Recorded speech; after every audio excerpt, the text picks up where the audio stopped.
नमस्कार प्रिय दर्शक बंधुरा इडी आसतेई घुरे गेल खेला। दुर्नीतिर काँड़ी काँड़ी टाका काके पाठातेन सन्दीप फाँस होतेई तोलपाड़।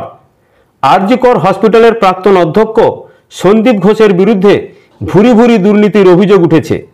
इतिमध्येই ताके ग्रेप्तार करेছে सीबीआई। बर्तमाने केंद्रीय एजेंसिर हेफाजते आছেন তিনি।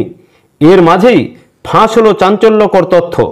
দুর্নীতির টাকা কিভাবে সরাতেন সন্দীপ, কাকে পাঠানো হতো, এবার প্রকাশ্যে এলো সেসব খবর। আরজিকর হসপিটালের দুর্নীতির টাকা অন্যত্র পাঠানোর খোঁজ মিলেছে। ইডি আধিকারিকদের দাবি বেশ কয়েকটি সংস্থা খুলে এই টাকা সরানো হয়েছে। তদন্তে নেমে প্রাথমিক পর্যায়ে এমন 8 থেকে 10টি সংস্থার খোঁজ পাওয়া গিয়েছে বলে জানা যাচ্ছে। এই সকল কোম্পানির অ্যাকাউন্ট ব্যবহার করেই দুর্নীতির টাকা সরানো হয়েছে বলে খবর। আরজিকর দুর্নীতির কাণ্ডের কিনারা করতে কোমর বেঁধে তদন্তে নেমেছে ইডি।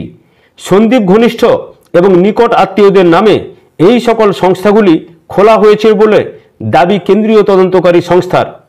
ইতিমধ্যে ওই কোম্পানিগুলির একাধিক ডিরেক্টরের খোঁজও পাওয়া গিয়েছে বলে জানা যাচ্ছে। এদিকে ইতিমধ্যেই এই দুর্নীতি কাণ্ডে সন্দীপ ঘনিষ্ঠ প্রসূন চট্টোপাধ্যায়কে আটক করা হয়েছে। সকাল থেকে বেশ কয়েক দফায় তাকে জেরা করা হয়। সম্পূর্ণ বাড়ি জুড়ে তল্লাশি চালানোর পাশাপাশি তার পরিবারের সদস্যদেরও জেরা করা হয় বলে খবর।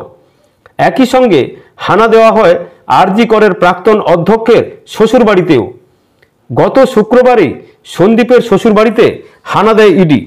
সেখানে গিয়ে অবশ্য দেখা যায় বাড়িতে তালা দেওয়া, কেউ নেই।